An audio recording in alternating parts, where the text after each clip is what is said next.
In an industry that's been traditionally male-oriented, women have slowly been making gains. Not just in the industry itself, where more have taken positions in writing, developing, and creating games and characters, but also how they're portrayed. The days of female characters existing in games solely as eye candy, weak and undervalued, are numbered as female characters begin to get closer to equality with their male counterparts. However, improvements still need to be made. What needs to be done to bring the gender even closer and to equality in the gaming world? Here are thoughts and opinions on this episode, right here on Downloadable Content.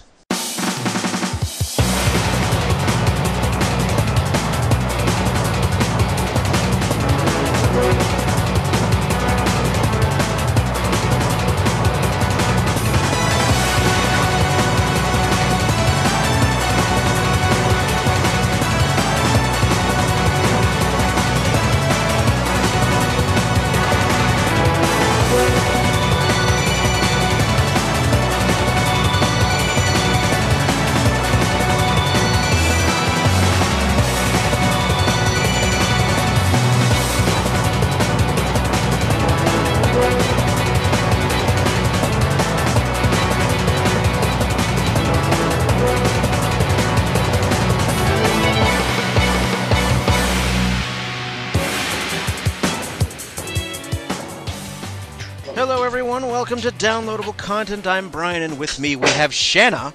Hi again. You are appearing a lot in this season. I'm liking it. You keep picking good topics for me. I do. And welcome to our newbie, Brittany. Hello. Who joins us on her very first episode, 3 years into Downloadable Content, which is nice. Welcome. Thank you so much. It is awesome. I've been kind of seeing this happen from the start, and I'm just pretty excited to be a part of it now. Excellent. Now, don't worry. I won't be offended if you haven't. Have you listened to any of the previous episodes of Downloadable Content? Not a single one. Not a single one. Well, maybe this will make a convert out of you. That's fine. That's all right. I'm working on branching out. Right now, all the episodes are available on iTunes only, but I'm looking to... That's so cool. Hey, if I'm a person that comes on and my first time listening to it is me wanting to be on it, that's probably a good way to also increase your listenership. That's the intention. Anyone out there in the wide world of the internet can hop on, record any episode, anywhere, anytime. You can find Downloadable Content on Facebook.com/downloadablecontent. You can also get in touch with us on Twitter at DLContent. So, today's episode, we talk about women in video games, not just women in the industry itself, but also talking about female characters, how they're portrayed, how they should be portrayed, and we're going to spend the next hour or so discussing that very topic. So, let's get right into it. Now, historically, as we all know, it's no secret that the video game industry is geared toward guys. That is a fact. Many video games, even back in the early days, are geared toward guys. Although, as mentioned, that gap between male and female is slowly closing, much to my delight. But a little bit of historical background. I mean, in the days of the Nintendo, you very, very rarely had female characters that were the focus. If they were present at all in the game, they were almost always, the character that needed saving, a la Mario, who needed to rescue Princess Peach. Zelda. The whole series is named after an NPC. Link is always going off to rescue Zelda. Which does bring up a good point. You've got a game named after a female character who doesn't really become a playable character until much, much later. Yes. But as far back as I remember, at least in my own memory, the strong female character that really needed no type of support was Samus in the original Metroid. Yeah, she was really a standout character because, I mean, they didn't really reveal her gender for a while into the game, so it was just androgynous. I think that in itself was a pretty big step forward in introducing the female as a character, not so much as introducing the female as a female character, but having a character just be female. Like, that's part of the whole situation that the game is centered around, in a way. Yes. Especially given the setting of the game, too. I mean, it's a sci-fi action game, and it's, you know, in a weird way, it's almost like an homage to, like, Ridley and Aliens in a weird way, that, you know, but you didn't even know that until the end of the game. Like, you went through this entire game, and it was like, wait, surprise, it's a female, which, you know, it's such a sign of the times, too, because today, it really, probably people wouldn't care, but, you know, back then, it was such a shock to gamers. It was one of the major plot twists in early gaming, where you're playing through this game Metroid, you know, thinking that you're this, you know, butch guy just blowing shit away. Yeah, rocking through space. How macho is that? Yeah, macho space pirates and enemies and all this stuff. You're thinking you're a guy, and at the very end of the game, surprise, you've been playing as a girl this whole game. And a lot of gamers back then were like, "What?" Yeah. How can this be? It was a reverse crying game. A reverse crying game. Like, to me, the comparison is Eowyn from The Lord of the Rings. Just this, you know, her being female, the only highlight, despite the whole love story that surrounded her and all these other typically female things that they include with their characters, it was like she had to fulfill some portion of a prophecy that didn't say that it had to be a woman, but that was the riddle, like the puzzle to the riddle somehow. That is a very good comparison, actually. Dipping into the Lord of the Rings, I like that. But you're also very right. And it was just, you know, the thing, and also keep in mind that during, especially the days of the NES, Super Nintendo, Genesis, we were still getting the vast majority of games from Japan. So true, yeah. So a lot of the female characters represented in those games were reflective of Japanese culture, where they view the female as the fairer, weaker sex. And then, of course, like, unlike many other societies, the women actually emote that. Like, they had geishas, which are female walking dolls, and all the women wear heels because that's what women do, and it's part of their culture and not their sense about, like, their fashion sensibilities somehow. Yes, and, you know, that's why in a lot of games back then, you know, if you were playing early RPGs, classic RPGs, Final Fantasy, Dragon Quest, your mages were always women, and your mages were always the weakest physically of your entire party. You know, blow on their toe when they're dead. And on top of that, there were always white mages, and white mages are the healers. They're the nurturers. It's not even just a matter of the female being weak. It's also the female fulfilling the nurturing, taking care of role. I would agree. I think that one female mage that kind of, and a little bit broke the general stereotype, is actually Eris from Final Fantasy VII. Because she was like a slum girl, and so she had to learn, like, even though she was like gentle and obviously not bestowed with the greatest set of, you know, offensive attacks, but she was able to hold her own all the time. But even, like, going on that note, I mean, you look at Final Fantasy 1 to Final Fantasy 7 and just look at the evolution of the female character within those games. You started off where we're just white mages and that's all we do, to having a cast as diverse as Ares, who does have that role, but then you have Tifa, who is a physical fighter, but also has a very emotional, deep side to her. And then you just have Yuffie, who is physically strong, but is also like kind of a comedic role. You have females expanding across all these different platforms. Yeah. It's nice to see that in the course of, I don't know, how many years was that? 10 years between the games? Yeah, I would definitely say that Final Fantasy games are a reflection of the times. They usually incorporate some modern struggle that's going on as, like, one of those mirror to our world type things. So, they grow, we grow. That's very true, and as games advance, and as the technology better, and also as more developing studios, as more game developers begin to spring up in the States, we start seeing that change in the role and the stereotype of the female character.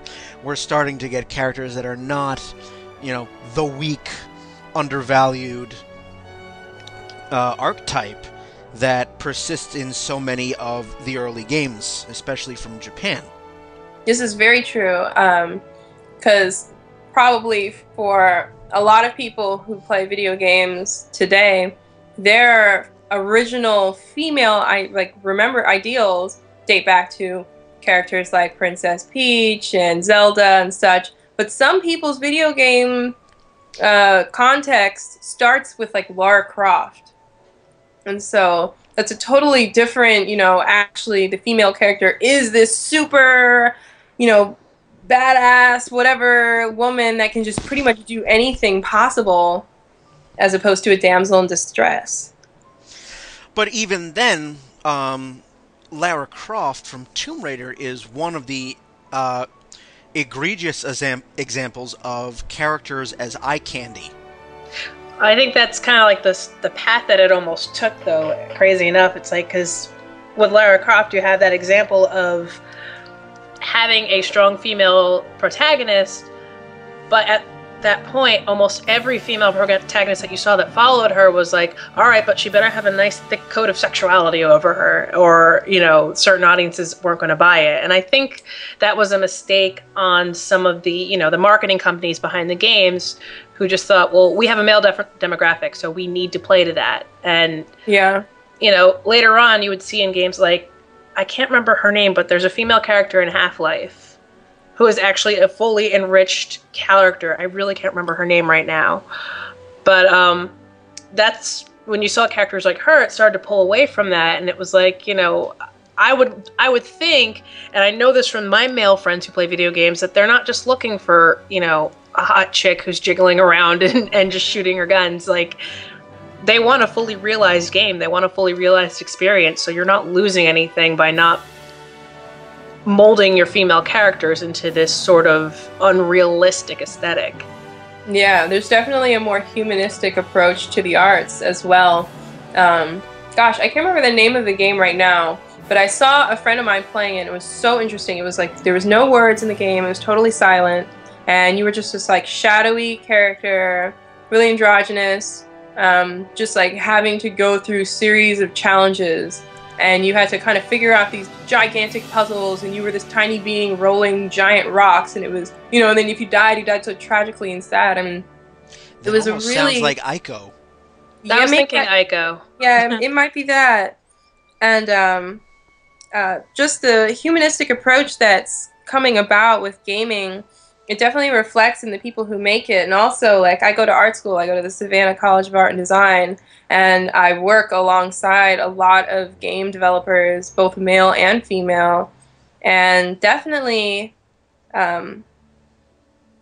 we usually, like, because we don't work in the same building, I don't get to see their process work, but I always end up seeing some of the work during the critique.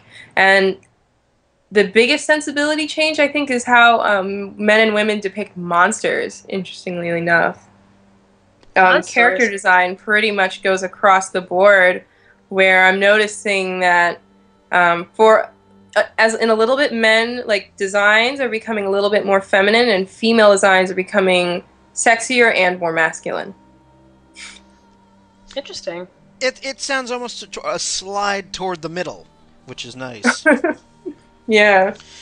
Which is nice. And, you know, it's very nice to see, but obviously the industry is still, is still predominantly male oriented. There was some outcry in the development of the upcoming Tomb Raider reboot. I was just reminded, I was thinking about this game from my childhood that I just can't really recall. Actually, it was called Nightmare Creatures, and you were given the option, that game. Yeah, you were given the option to play with either your main character being a male or a female, and there was no change in like how powerful you were or how fast you were, anything like that. It was just whether you wanted a guy running around killing zombies or a girl running around killing zombies, and you could just like, I guess change depending on your mood or whatever. I thought that was cool. Because usually, like, the stats will change somehow. You'll be, like, in Mario Kart, Princess Peach was the lightest character, and compared to Bowser, I guess. And that was a nice early sense of gender equality in gaming. And I remember, like, early other semblances of that. Like, the first female character that I clearly remember in my mind being able to play was Miss Pac-Man. Oh. And, like, which is a weird one to think about, because it's basically like you just took Pac-Man and threw a bow on it and said, look, it's a lady. But it's genius. But, yeah, exactly. And, it really was, like, the dynamics of Pac-Man obviously didn't change.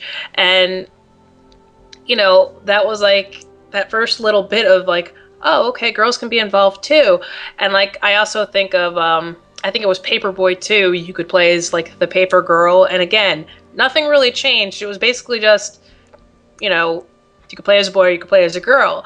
But just for that little bit, like when I was a kid, it made me feel like, okay, I am allowed to be a part of this culture. Because a lot of games didn't make girls feel like back in that time that you had as much of a space in it. I can definitely agree with that. I found the particular point of controversy with the upcoming Tomb Raider game. Ah, do tell. All right. And I'm reading from Wiki here, but I remember the reading articles about it. During an interview with Kotaku, executive producer Ron Rosenberg stated that during the game, Lara Croft, quote, gets taken prisoner by scavengers on an island. They try to rape her, and she's turned into a cornered animal. And that's a huge step in her evolution. She's either forced to fight back or die, and that's what we were showing today. They released a trailer at that point. Wow. So that, when that hit the internet, that led to a ton of outcry. Naturally so. However, one of the writers of the game, who is a female writer, she said that the scene wanted to show Lara's reactions rather than the guy's actions. She ends up killing this particular guy. She says, when you see the scene in context, she realizes that she can't believe what she's done. She's not thinking, oh my god, I was almost raped. She's thinking, oh my god, I've just taken a human life. It's unfortunate that if you have a female protagonist and male antagonists and they're coming after her, people are going to see that vibe. Well, I mean, the big thing about the new Tomb Raider reboot was the fact that they're actually humanizing her, you know, like I know the thing that caught my eye was when I saw the trailer of her actually being in pain. Like, I believe it was like she broke her arm. And for someone who's played Tomb Raider, like, for years when it first came out, she was very just, kind of gunslinging, cocksure, like could kind of just handle her own and whatever. And that was great. But it was also, it got to a point where she was more of a caricature and less of a relatable character, which unfortunately can happen with a lot of female characters, only it goes the sexual route, but I'm sure we'll get that later. The point is, though, it was refreshing to kind of just, besides the whole character design and the fact that they kind of made her look more normal, the fact that they actually made her a fully realized human being and a character that people would care about and get involved in. I also think that that's really incredibly socially relevant of Tomb Raider, considering rape has been a really huge issue in the news lately, mostly because of crooked policies surrounding rape and women's care for those kinds of situations. I mean, I feel like everyone's heard that crazy quote, like, you know, if it's legitimate rape, her body will just reject it. Oh, yes. Oh my God, yeah. Admittedly, our Republicans, shot themselves in the foot several times on that particular. I mean, that's a bad one. But, you know, to show it from her point of view, not as the scene as a whole, but directly from her, it's like, that's a weird for either male or female characters to really put them in the place. Because when you're playing a game, you really start to identify with whomever your, you know, visionary character is. And so putting yourself in the situation of, like, being raped, it's like, how could you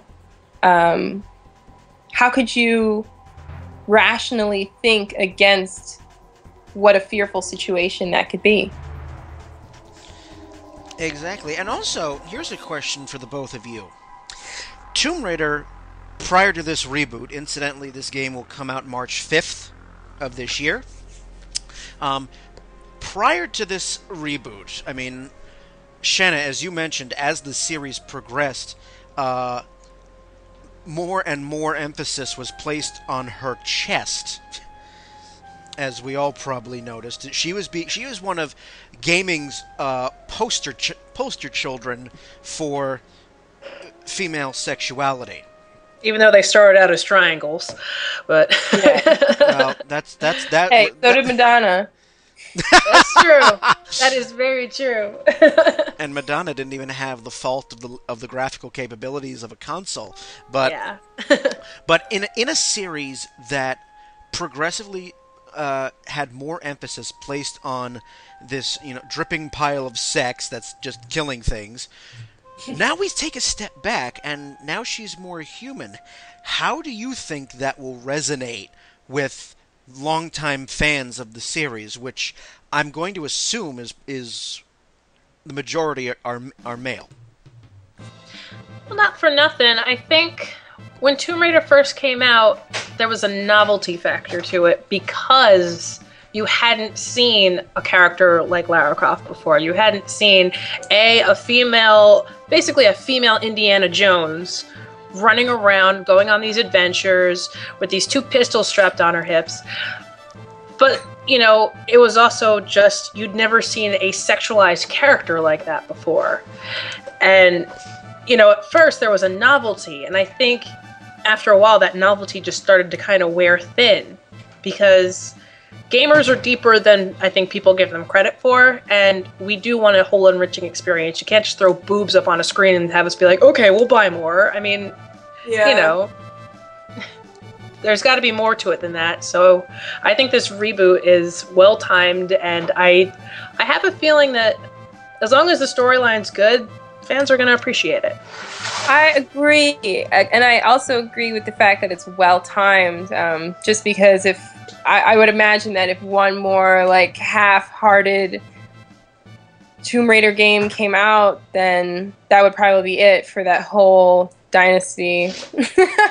But I think that, the storyline, it's really not even about whether or not she's a human female or a human male, or she really bleeds when she gets cut and she cries when she feels pain. Like, none of that even matters. The truth is that I sat down to play a video game, and I want it to be awesome. I want an amazing story to unfold, and I want there to be, even if the graphics aren't all the way there, you can at least make a suggestion of what could be something fantastic and beyond the limits of my imagination.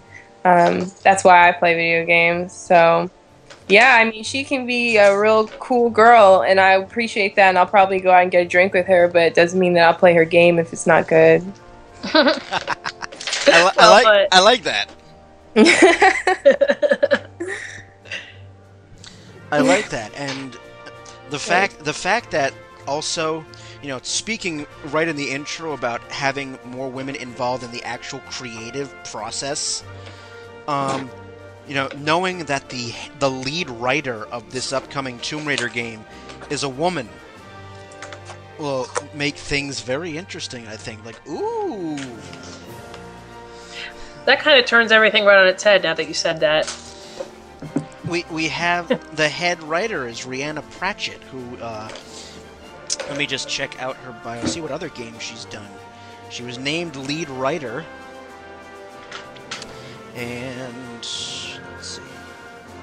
Oh! She's the daughter of author Terry Pratchett.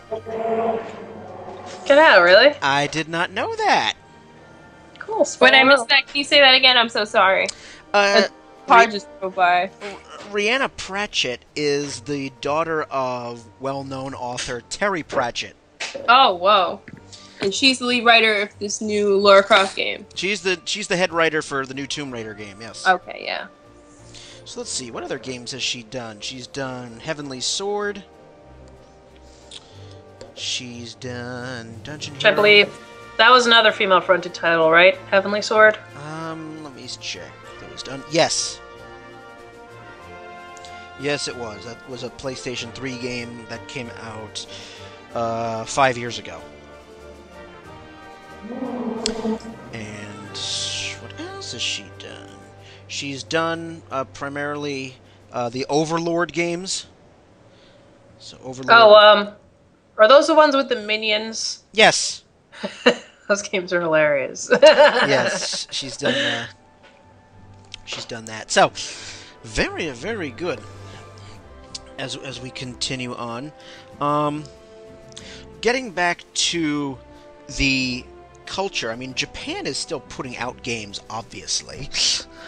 Obviously so. Obviously so, but I mean, one of my friends who I got into a discussion with this because I was talking about this subject, and I said, you know, is it really necessary for a female character who's a main female character to be slinking around in nearly nothing? I was talking specifically about games like Resident Evil 3, which, again, goes back to the PlayStation 1, but I'm like, okay, Jill Valentine. Are either one of you familiar with the Resident Evil series? Somewhat. Yeah, I haven't played it in a long time, but yeah. Resident Evil 3, your main character is Jill Valentine, who was one of the main characters in Resident Evil 1. Now, in Resident Evil 3, she's trying to escape Raccoon City. However, you would think that in a city that is burning to the ground, and with zombies everywhere, she'd wear something a little bit more protective than a tube top and a miniskirt. Yeah. I'm like, Capcom, are you trying for the male audience here? Because your attempt is very noticeable. And Capcom should know better because Capcom brought us Chun-Li. The first... I was gonna say, Capcom is all about the thighs. Of course that skirt is short. That's a good point. I'm just saying, like, you know, Capcom brought us our first female, versus fighter character. But then again, yeah, you're right. She does have those giant thighs of doom. So, that can kill anybody at 30 Capcom paces. is all about the leg. Well, also, I mean, Capcom... And again, you know, my friend argued, well, you know, it's a culture thing, and I said, yes, but just because it's a culture thing doesn't necessarily make it right.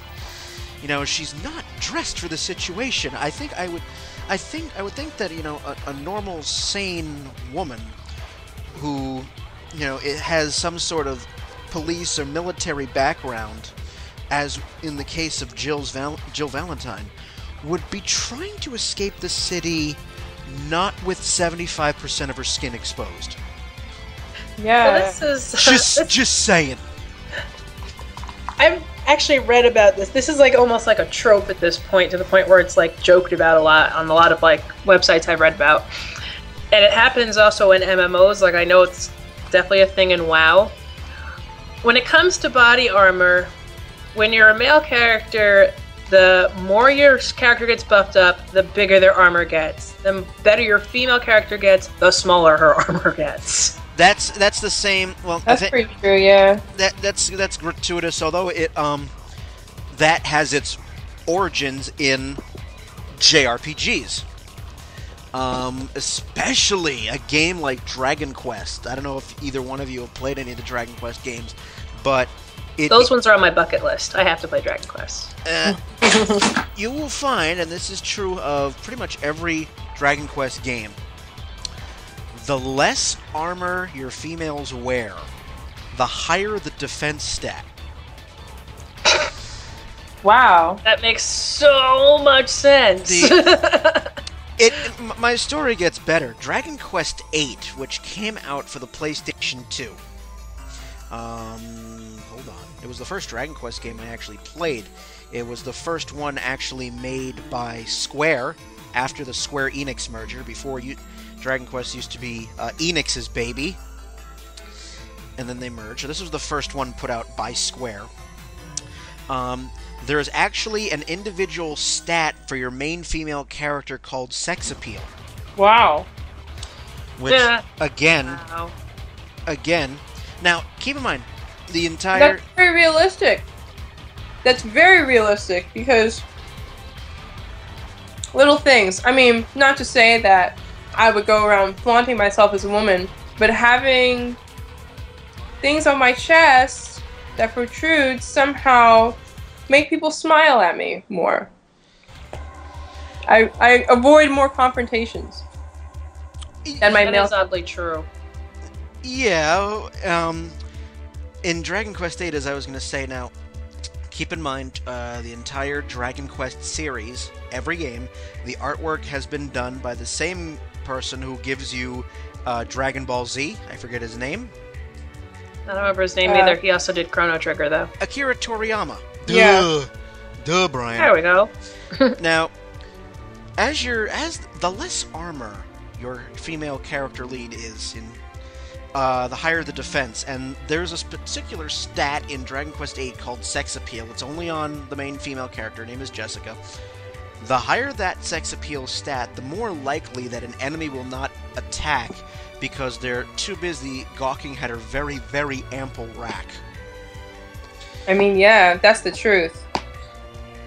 Yes, but it shouldn't be the case. It shouldn't be. You know, it's terrible when they turn that mirror back onto society and we are forced to face ourselves through satire. And it's a hard pill to swallow. I'm like, I would love to see an RPG or any game where it works in the reverse. Whereas, a guy is wearing nothing but boxer briefs and his defense is through the roof. I'm sure someone has created it. We just have... No one's publicized it, but I'm sure somewhere, some kid who programs a little bit, played Dragon Quest and felt that same inspiration and made a little crappy little game where that was the case. And it didn't go anywhere because no one wants to play that game. Decided to just turn it on its head. I'd love to see that. I mean, another such example was a RPG for another PlayStation 2 game called Xenosaga, where if you have Xenosaga 1 and or 2 save data that you've beaten the game, if you have clear data on your memory card, you will unlock a swimsuit for the female characters that tremendously increases their defense. That's funny. That's a really cool way to progress the storyline in a digital form, though. It's like, oh, you've beaten Xenosaga 1. Here's a swimsuit for Cosmos, which increases your defense by 20%. I'm sure if you played that whole first game, you would have spent enough time together at least catch a glimpse in this swimsuit once. So, well, let's face it, I still don't think any of these even compare a small bit to Dead or Alive. If there's any game that abuses sexuality as a part of the game, it's Dead or Alive. Well, since I haven't played Dead or Alive, the floor is yours. Well, I haven't played Dead or Alive in years. Basically, what happened... But you still have more than me, so keep going. But I still have a little bit of knowledge, I suppose. The first time I picked up Dead or Alive was probably sometime, I don't know, maybe I was like in my early teens or whatever. Saw it on a shelf at Blockbuster, and I was like, hey, this is a fighting game it's like Street Fighter, but the main characters are female. This is awesome. So, me being a little 13-year-old feminist that I was, or however old I was when I picked it up, I brought it home and I was like, yeah, this is going to be great. And, one of the first things I remember is in the options, there's actually you can actually set the jiggliness, kind of like how in Mortal Kombat you can set up the blood, little blood, not no blood. There's actually a jiggle setting. And that's basically it in a nutshell. It's that kind of game, and apparently as the series progressed, you had like a beach volleyball version of the game. I think the few bit of male characters that were in it originally kind of just disappeared completely. It became a boob fest over time. Funnily enough, the reason why Dead or Alive was created was because the original publisher, Tecmo, needed a game to increase their sales because. Wow. Yep. I suppose that did it. I mean, the series was created by a male programmer who I cannot pronounce his name. The Tecmo was in need of a hit to boost sagging game sales, and so with that idea, he made a bet with the head of the company, assuring him that he would create a video game that would create a very large fan base. and it did, of sorts. I mean, it was really like Ivy from Soul Calibur, but just the entire game was just Ivy.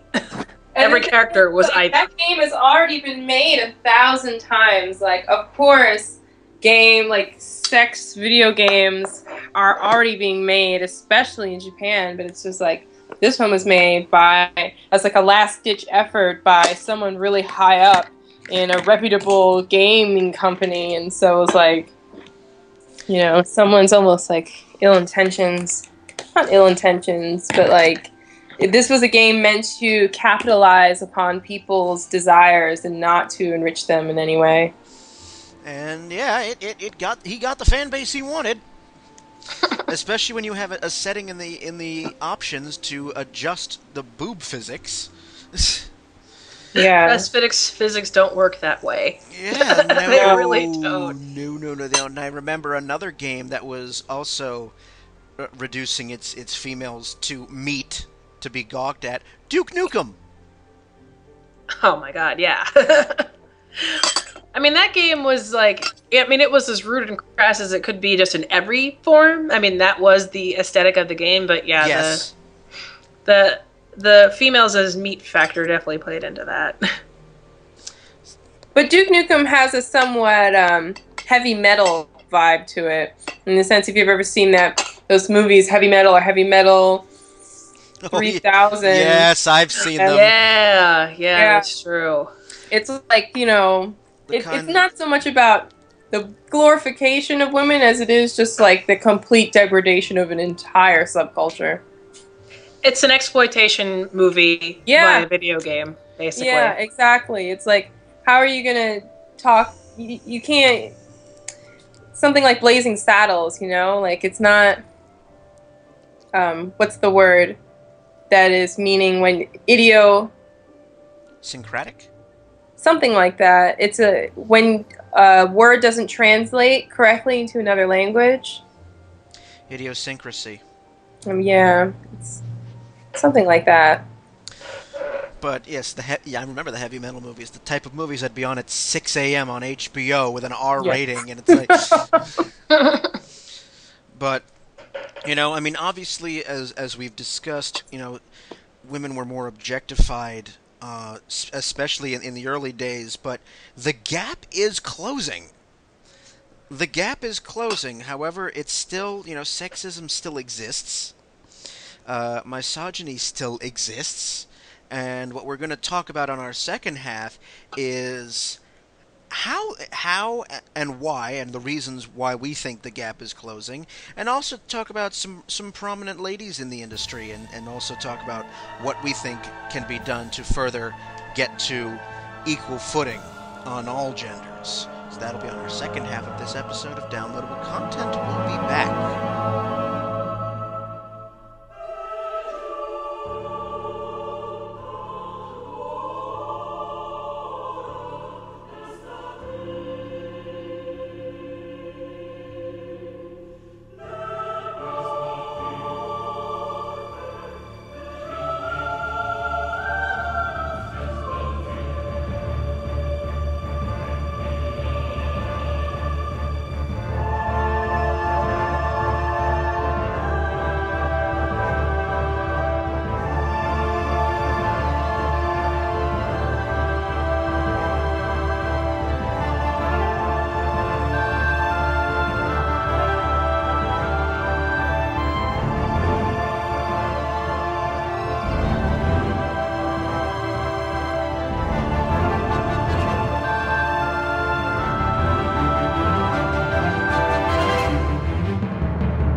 Welcome back to Downloadable Content. Welcome to our second half. Brittany and Shanna are still here. They haven't run away.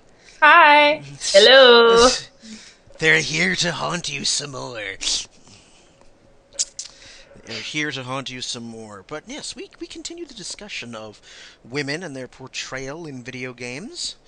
And I am going to begin this second half by talking about today. Today, I see the gap closing. We are no longer seeing the women, the female characters being the undervalued, eye candy, the weak characters that gaming historically has given them. And I realized this, that by creating games that, do not contain any of these things, it's drawing more and more gamers into the world of gaming. I mean, when I went to PAX East a couple of years ago, it was so nice to see that the convention was not entirely overrun by smelly guys who don't believe in deodorant. It was a very nice change to see, and I think that a lot of the reasons, as I said in the first half, are largely because we have studios in America. We have gaming studios here. We're not relying on Japan so much for our games. So you have these big gaming companies. I'm going to throw one out there. It's a gaming company that I think we're all pretty familiar with. This one isn't contained in America. It's in Canada, but it's Bioware. Well, Bioware is so progressive when it comes to not even just, males versus females, but just gaming and characters as a whole. I mean... Yes, and that is one of the things that I think is drawing a lot of people to it. Like, gaming as a storytelling technique has really been stretched out by Bioware. I saw. I mean, I have not played this yet, but I do own it. It's still sitting in its shrink wrap. Dragon Age, and I've read blog articles and reviews lauding the fact that, hey, characters can be as equals here. Cool. I haven't played Dragon Age yet either, but my boyfriend has it, and I plan on playing it, and I've heard it's amazing. I'll give you something that I have played, Mass Effect. Mass Effect is just barrier breaking. I mean, even just with, the fact that you can have same-sex relationships and it's not really made a big deal of. It's just a natural progression in the game. Yeah, having a same-sex marriage or a same-sex relationship in the Mass Effect series is just a thing. Perfectly natural. Okay, so I haven't ever played Mass Effect. Is it a male and male same-sex marriage or female and female? Hold on. I have not played the entire trilogy yet, so... Well, for one thing, your main character, you choose if it's a male or a female at the beginning. Yep. Like, there's no set, like, basically you're just given that your character's name, it's Shepard, right? Yep. Is that his name? You're given that your character's name is Shepard, and then you take it from there. And you're like, I will make Shepard a male, female, whatever I want to do, and... basically then you have your interactions throughout the game, and you decide what directions you want to take within the interactions with different characters. Huh. And you're allowed to mold your own characters, as you can make them heroes, you can make them badasses, you can make them a combination of the two. To answer your question...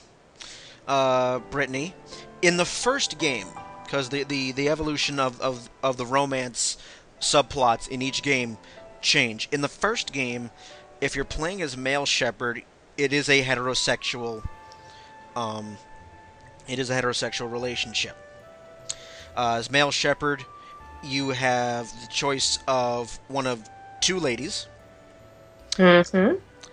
If you're playing as female, you have the option of either a male character, falling in love with a male character or a female character. So your female can be bi or lesbian.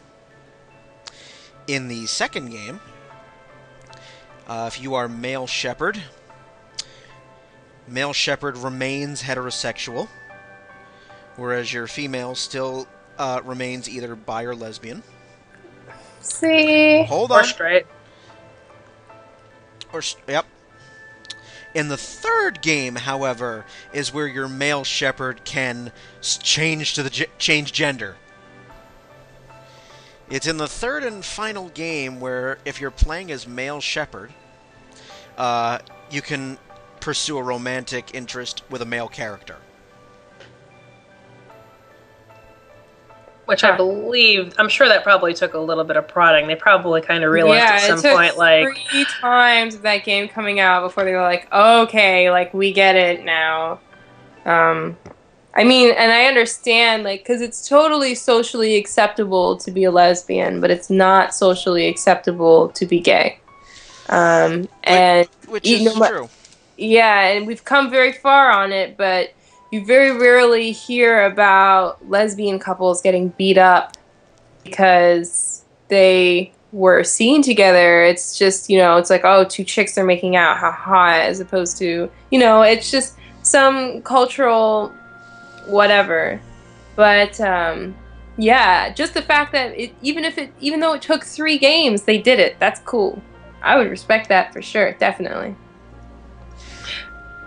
Especially given that it's taken so long to just get to that point. I mean, for so long it was just like, male-female character, they're going to get together, and that's all there is on the subject. Like, it's nice to finally have the ability to just kind of have that interweaved. It's about time. Yeah. Yes, and, as you said just a few minutes ago, Shanna, you said, we're talking about Bioware and how progressive they are, but we also, just taking a look at Mass Effect, see that, yes, they're progressive, but still occasionally slightly hesitant. Because, yes, the video game industry is still male-dominated, so it seemed more likely that you would have games in which you would have female-female relationship and not so much male-male. You know, it took 3 games in the Mass Effect series to get there. And which, you know, brings another point. Now that we're actually starting to see same-sex relationships in video games, you know, I think that this will only... You know, yes, it's going to turn off some people. No doubt about it, because there are homophobes out there. But I think that as a whole, the more games embrace, you know, what I think will eventually be just a natural progression. You know, I have this, you know, maybe it's idealistic that, you know, in our own real lives, that one day we're finally going to reach the point where, you know, a gay couple is just as natural as a heterosexual couple. I think we're finally getting there. I mean, like, the thing is, it's all a matter of aging generations.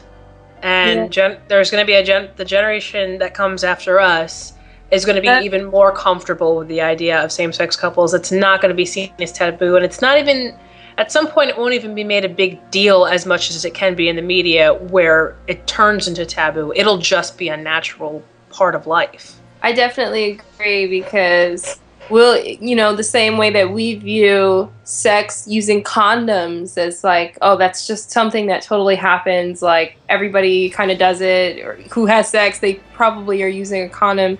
But for the 70s, that was a huge breakthrough, you know, with free love and with being able to, I don't know, just have that different kind of social engagement. And so it's like, you know, it just gets watered down. All of our drama just gets watered down through generations.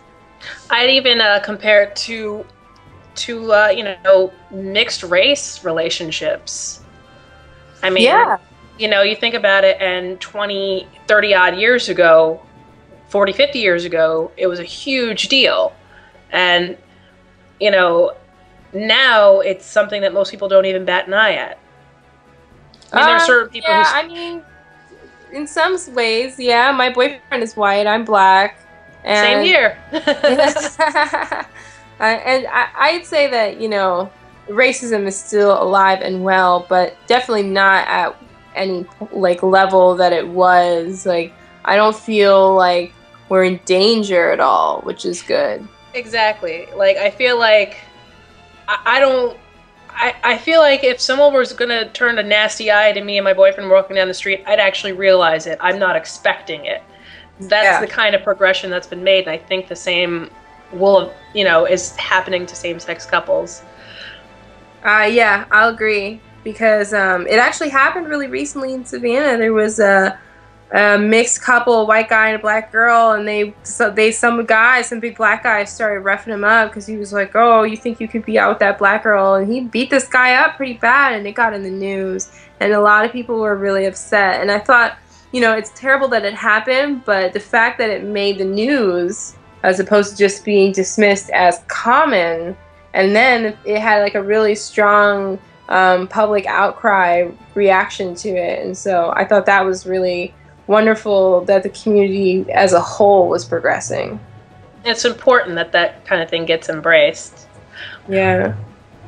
But anyways, back to video games. Yeah. hey, there's no problem relating video games to, you know, real life events. I mean, in a way, seeing the progression of, you know, now these new games, you know, not where, you know, we're reaching games like Dragon Age and Mass Effect, where the female character is finally casting off the other trope of, oh, I need a guy, or, you know, my life has no meaning. There was a huge outcry over Metroid Other M, because I guess in that game, Samus kind of owed a lot of her character to this male character, and people flipped out over it. Yes, that's one instance where we went the other way. We retrograded. We went backwards on that. Where instead of, you know, because, you know, up until that game, Metroid Other M Up until that game, it had been established and it had been well known and documented that Samus is a no-nonsense female character. You know, she's a very beautiful character, but that is not the point. And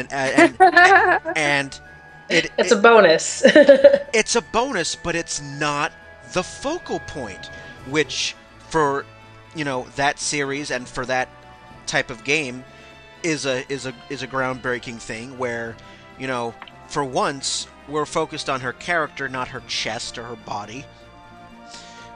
And she's a very, very strong character. She knows it. She acknowledges. And she's an independent character. Very. That's what I was going to get to. She's a very independent character. She doesn't need the support from anybody. She can hold her own. Then you get this game. Then we get this game. Reception was not particularly. I mean, it got mixed reviews all around. And I have it in my library. I'll get to it at some point. But like after hearing all that, I was just kind of like, oh boy, you know. How the game portrayed Samus, they kind of made her a bit immature, a little petulant. Now, granted, it was a prequel, so she was younger. She was younger, but one of the quotes from a review came from G4 TV. Apparently that Samus cannot possibly wield the amount of power she possesses unless directed to by a man. Wow. I think that's kind of how the game put it. Like, it almost negated all the history that was supposed to come after it of her just being this female. It was like, she was doing all she was doing was being by some guy, or I mean, what's the story of it? Let me get to it. Who is this guy? Like, why does he have such why does he play such a large role in this game? Like, he's her commanding officer. Because Samus was in the Federation Army. She was in the military. Okay. Before she went independent and rogue. Her commanding officer basically takes her weapons away, and then you kind of need his permission to get them back. I'm looking it up now, just to see if I can get the straight story. I mean, it seems like vaguely realistic. Like, if you were in the military, your commanding officer would be who you answer to. It doesn't matter if you're male or female. It's like their word is your entire sense of purpose. I mean, that's understandable. You know, I mean, obviously we get that part of it, and if you take the game in context, then yes, that's all it is. But I think it was just the fan outpouring of, wait a minute, now you just brought this whole thing back to her answering to a man, like... That's what a lot of it, I mean, yes, it was supposed to be a prequel, so yes, we were supposed to see the lead up to, how she became this character. But maybe that, and you know what? It's like a lot of times people have outcry, but it's like that's just one perception that spread like wildfire. What if like this guy was so commanding and annoying that that's what drove her rogue, and that's what made her become such a badass woman, because she was just tired of ever having a man talk down to her ever like that. That is a good point. I personally will only get that answer when I finally, pop it in my Wii. I'm only speaking on behalf of what I've heard. I have the game and I still haven't personally played it myself yet. I will whenever I get some time to, but... I mean, I don't have it. I don't even have a Wii anymore, so... But, I mean, I could understand some of the fan outpouring. It's like, okay, yes, she's younger, she's maybe a little bit weaker, but you've reduced her to this. Almost petulant teen with daddy issues. So... And then it's like, okay, for every situation where there's something like that, then there's also, Captain Planet, where everyone reports to a woman, so... That is true. Everyone goes to Gaia. Mm-hmm. Spirit of the earth. Yeah, she pretty much knows what's up. So, but I mean, we have studios and developers that are finally starting to push the line a little bit. You know, test the waters a bit. One thing I wanted to touch on as well was, I mean, I don't know if either one of you play Warcraft. I never have, so I do. I have to be in the mood. And since you have to pay for it, yeah, I play it a little bit, but basically, when my boyfriend gets bored of the account, I don't play that much, obviously, because he stops paying for it. I mean, obviously, that's a real-time thing. You can talk to other players. I am not aware if there's any sort of rampant misogyny playing Warcraft. I've heard, you know, yes and no. I've heard one extreme, and on either side, that yes, if you're a girl, you're going to be, you know, heckled and all that fun stuff by the, you know, the big bad gamer dudes. But I've also heard that no, I don't really get that at all. So, was just curious. I'd be surprised if that's still going on. I'm sorry, I didn't mean to interrupt.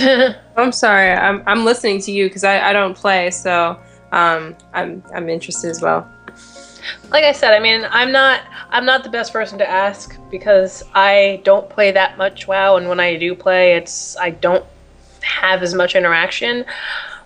I just gotta say, I've seen that before too, that there are girls who get heckled, and like there are girls who have actually gotten to the point where they play as male characters because they don't feel like having a bunch of male gamers being like, take your top off, blah blah blah. But like, I also find it surprising because this isn't, you know, 20 years ago. There's a lot of female gamers out there. I can't see that kind of thing happening these days, but maybe that's just me. I know I've never run into that kind of problem. Okay, well, again, if any of you listening to this, you know, want to weigh in on that particular question, let us know. Let us know on the Facebook page or on Twitter. So yeah, the floor is yours. Alrighty, well, I just wanted to see, you know, if you had any thoughts on that. So yeah, I mean, it's I definitely don't feel, or rather, I think it's better that the playing field is now changed, and we're not just talking about the ways that people of different genders are actually creating video games, but then also like the people who play the games themselves. Like that has a huge influence on probably the developers' decisions that they make in the game, because if they see that a lot of users are wanting to, you know, essentially objectify women, they're probably going to make women easier to objectify in video games. So it's a kind of an individual decision to, you know, again, make the industry mirror us by being the examples that we want artists and designers to take inspiration from. And I think not for nothing, you know, given how long that video games have been in the public eye, gamers are not as easy to, I'd say, box into a demographic anymore. There are countless different types of gamers out there today. You have young males, young females, older males, people in all walks of life. You have children and you have parents who grew up with their first consoles as kids, and now they've grown into the consumers. You have people who live and die by Xbox, and you have people who do all their gaming on iPads.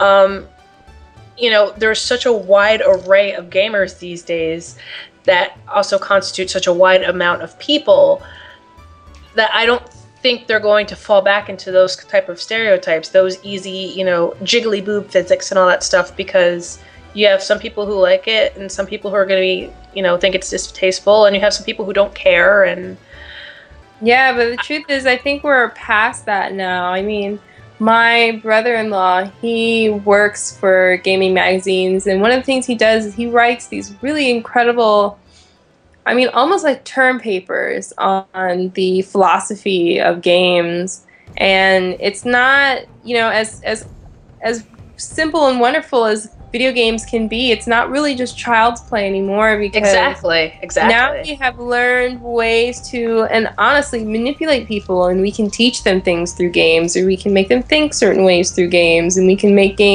people more adept at certain things by giving them certain challenges in games. I mean, it's totally shaping an entire generation, the continuing growth of video games, and also study into human reaction. And so it's like, I don't know, we're totally off the topic of gender now, but just the impact that video games and interactive technology have on the society as a whole, male or female.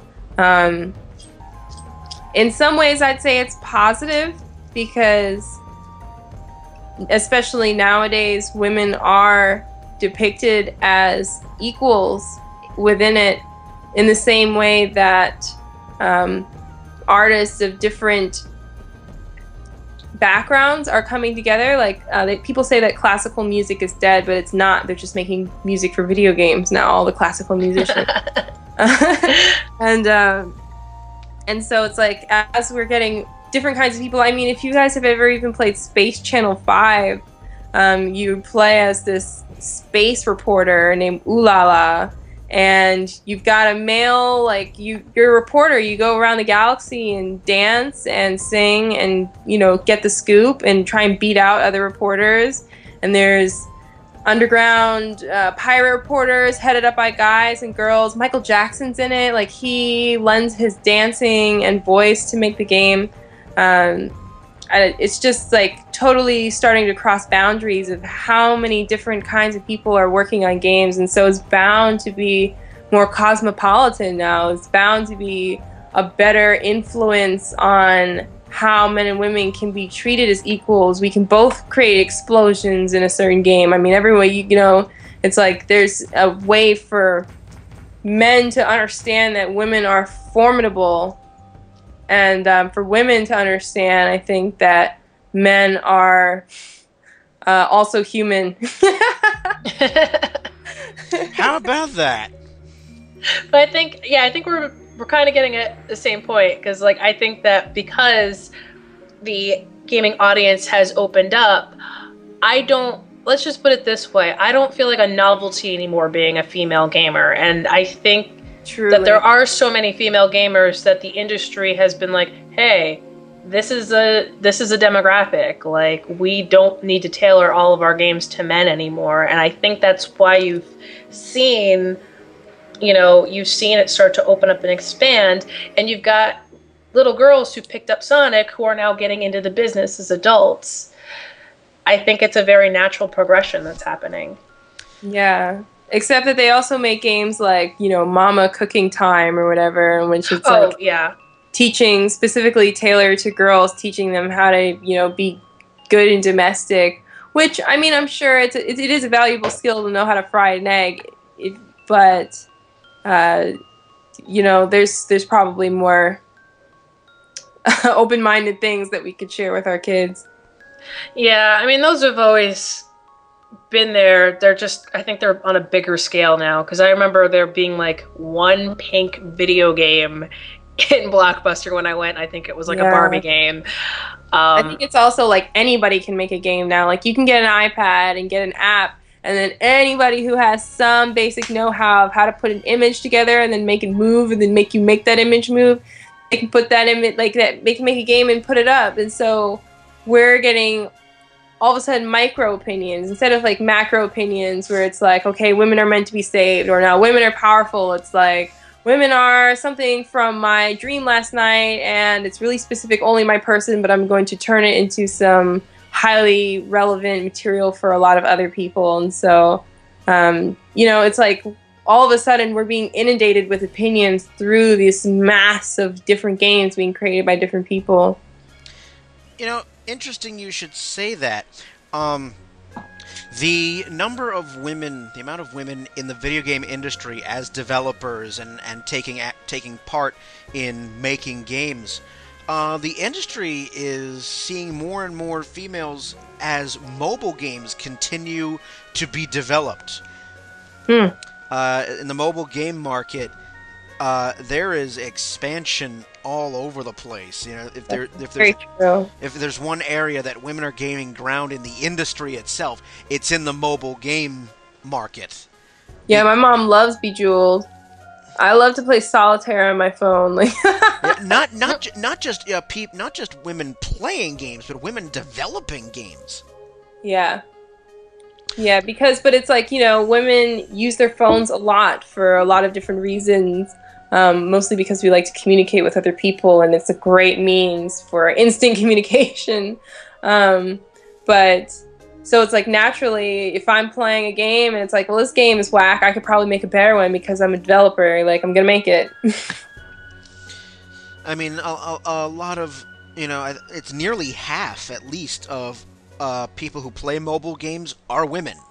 So it would make perfect sense to, you know, it's like, okay, let's have games made by women, you know, let's get a bit more representative. Although, even though women are gaining ground on that market, apparently there is still far fewer women who play console games. I mean, for all the ground that women gain, the industry is still largely male-dominated and male-developed, and there are still plenty of women out there who feel intimidated or a little, a little leery about playing games because they For sure. When I was younger, growing up, my brother loved video games, and so there were always consoles and video games in the house because he had his job and he'd get them, and he could convince my mom to get him a game or something for Christmas, and so I was able to play video games through him. But I was not ever encouraged by my mother to play video games because it was a boys' activity, and so when he left, I was able to inherit some of his systems and keep playing the games. And so I was lucky enough to not have to go out of my comfort zone in order to obtain these systems. But for probably any girl, it's like your mom is not really telling you to play video games. And when I was a lot younger, it's only now that, video game stores are getting a lot more diverse and women work there and they don't have to worry about being leered at, and you as a girl can go in.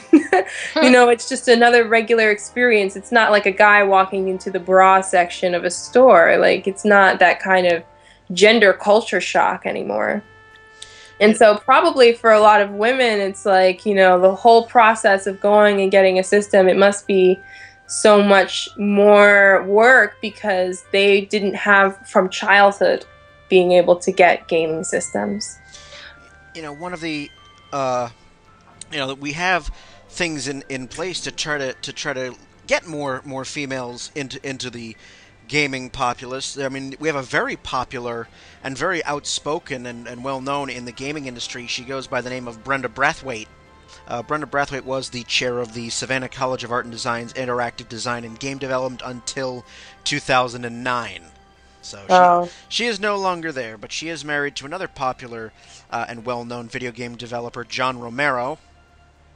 The John Romero? Like Daikatana John Romero? John Romero as in the developer of Doom and Quake. Yeah, right. Wow. That's a power marriage.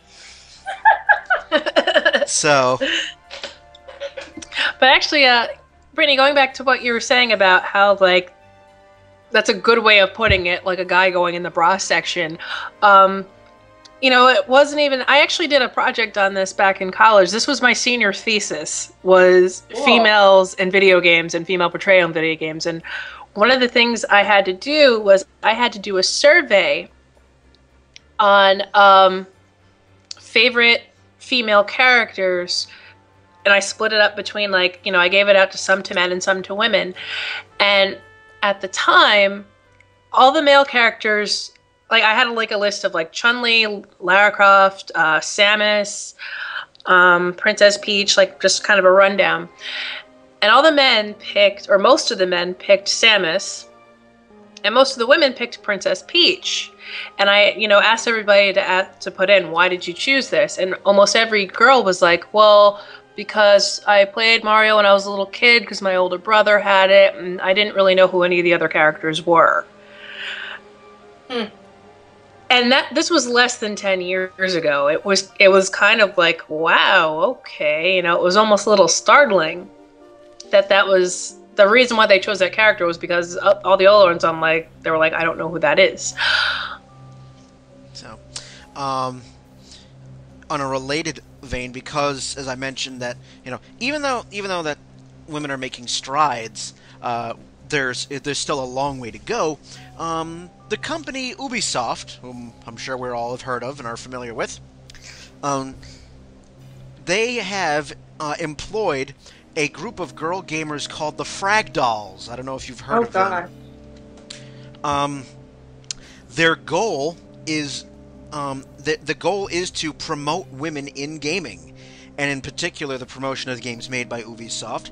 All the women in the Frag Dolls are all avid gamers.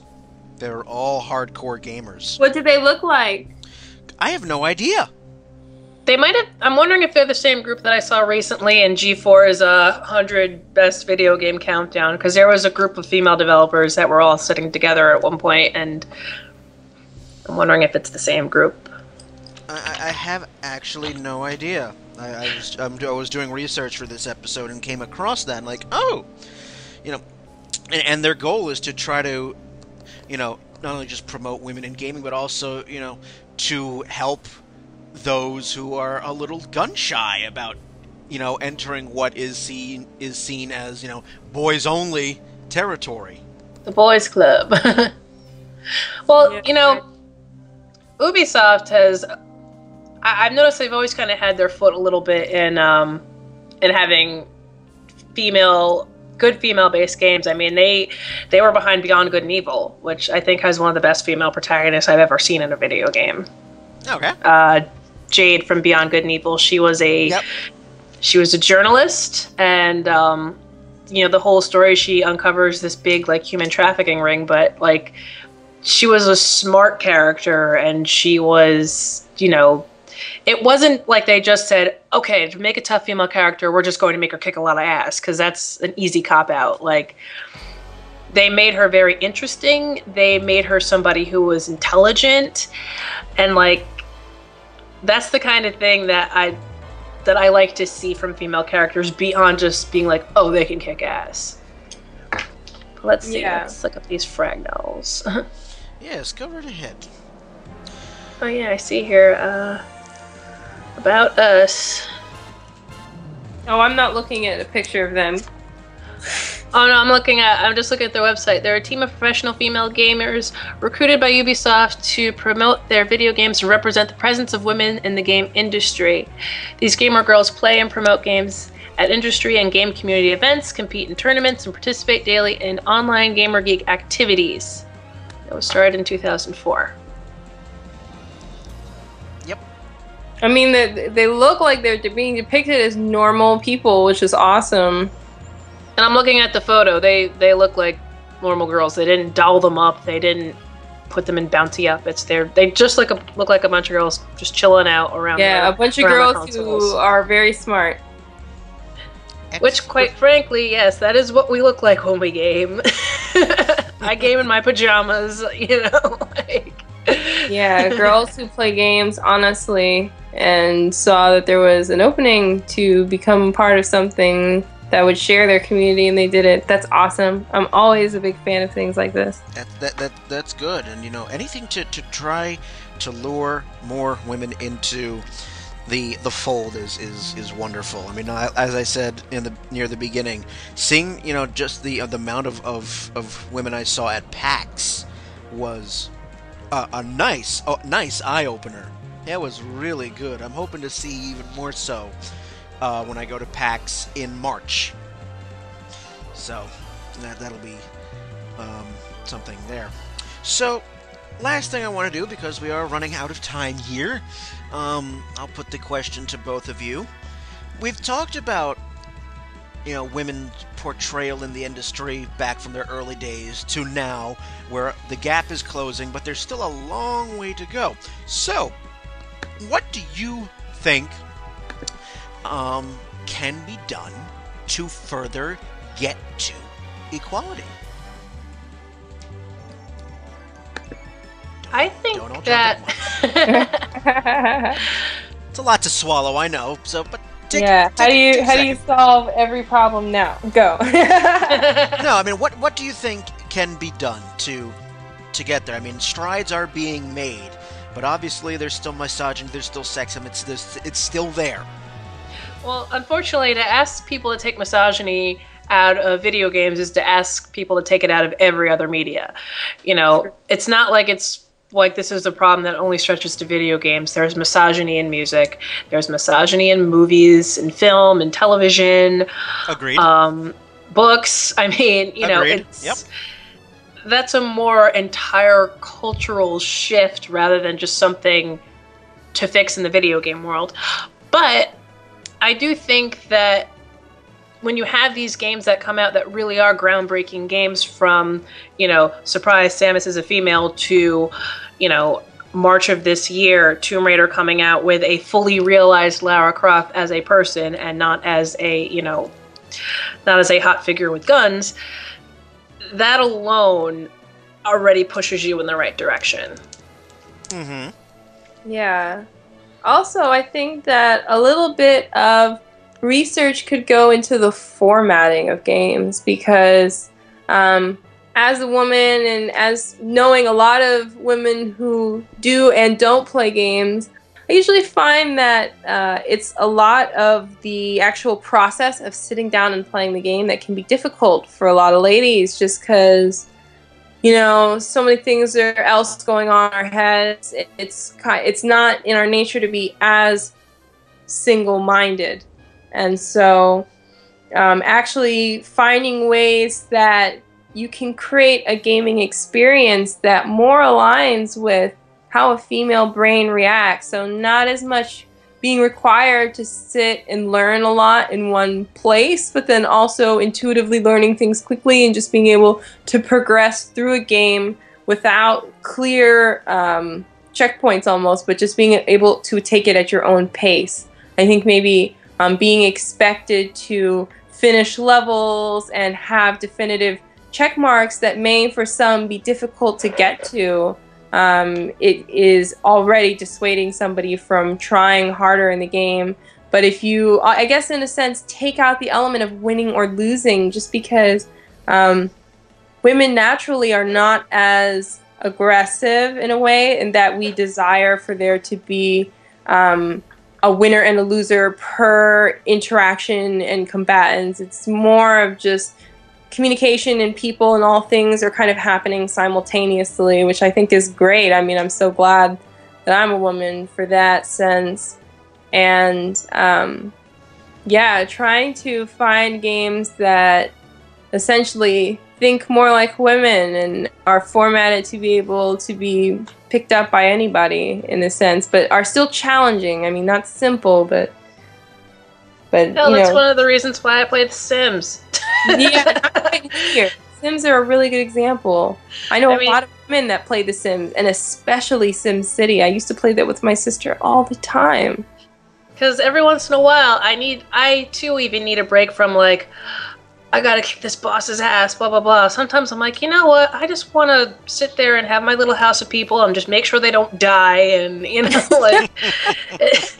I mean, it's, you know what? It's like maternal and strange. Fine, I'll take it. I'm a woman. It's part of the package. I can't help it. It's in my genes. But... but I even think... oh, I'm sorry. No, just to cut in there, I also think that having more women in the industry would help. Because, you know, they bring a perspective that guys don't have, number one. And number two, you know, having more of them in the industry, whether as writers, developers, you know, they can, you know, maybe put some of the guys a little bit in check, saying, you might want to rethink your tits and ass quota here, for one. And also, you know, add to the discussion about, you know, what do, you know, women want to see in their games. I mean, take all the old gender stereotypes out. What do women want? I know as a woman, I want storyline. I mean, And I don't even think that's a woman thing. That's just like that's an experience thing. Yes. You know, like that's just I want storyline in my games. I want some place for my games to go when I play them. Because that's the joy of a game to me. It's that if I want to know what happens in the story, I got to get there myself.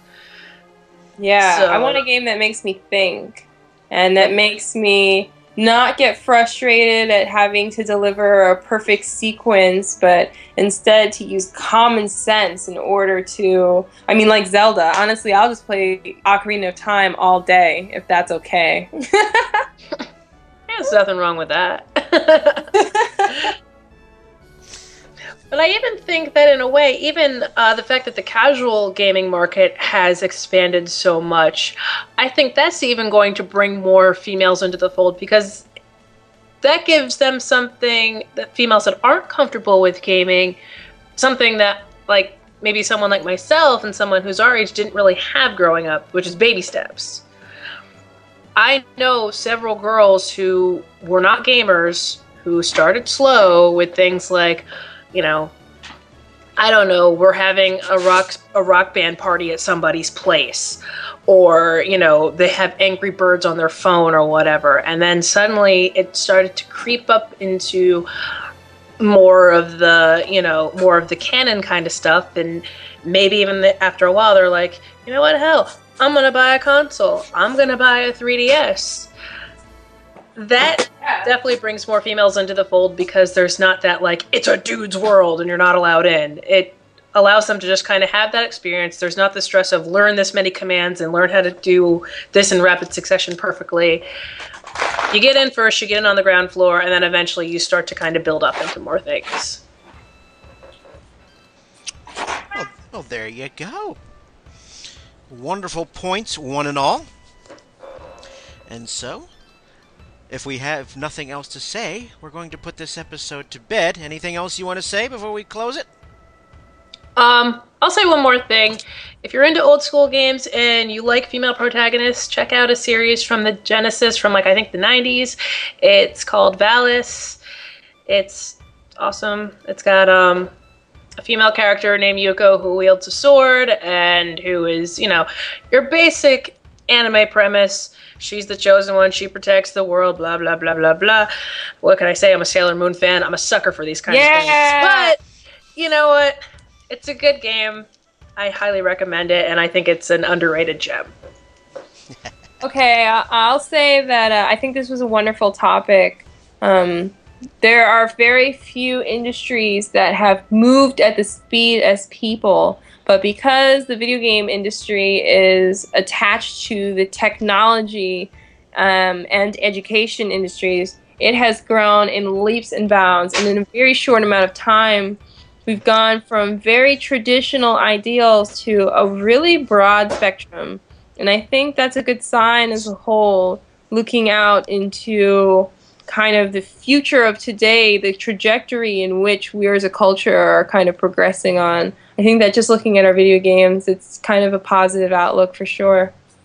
I certainly think so. I mean, obviously, we're not there yet. We're not there yet, but we're moving. But we're also a young industry. We're younger than every other industry. Oh yeah, I mean, video games have been around for, you know, roughly 40 years. So, but and you're right. I mean, with the speed that, you know, in those 40 years, the progression has been relatively, compared to other media, quick. It's been insanely rapid. So, you know, the march continues, and hopefully one day we will not be needing this discussion anymore. But I look forward to that day. I look forward to that day, too. So very well said, both of you. Excellent points brought up all around. So, if you want to give us a comment, ask a question, anything about this episode or any other episode, or you want to join on a future episode of Downloadable Content, let us know at facebook.com/downloadablecontent or on Twitter @DLContent. So, it remains for me to thank Shanna and Brittany. This is Brian. Have a good one, everybody.